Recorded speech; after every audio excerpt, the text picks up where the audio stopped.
Yeah, I think I figured out why people listen to the show. On September 25th, I did a segment on the show about what happens in a government shutdown, and I said this. Food inspectors would stop conducting workplace inspections unless there is an imminent danger.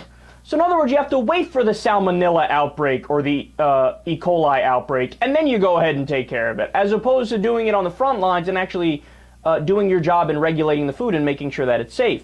Unfortunately, that exact thing happened. That exact thing happened. Article from today, ABC News, quote, a salmonella outbreak that now spans more than 18 states is landing its victims in the hospital at double the normal rate and includes multiple drug-resistant strains of the illness. The U.S. Centers for Disease Control and Prevention experts have been called back from furlough to try and cope with the rapidly spreading epidemic. Normally, foodborne salmonella infection results in hospitalization for around 20% of patients. The current epidemic, however, is causing more than double that and more than 42% of patients hospitalized. The CDC issued a public health warning about the outbreak on Tuesday, October 8th.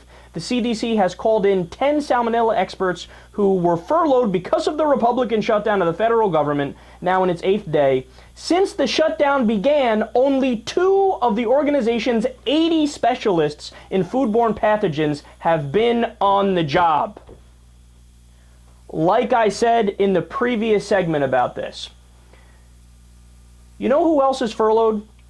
The people who do the food inspections.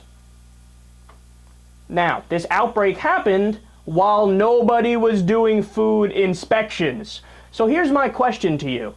Is it possible that this outbreak either wouldn't have happened or would have been much more rapidly contained if it wasn't for the government shutdown? And my answer to that is, it's not only possible, it is likely.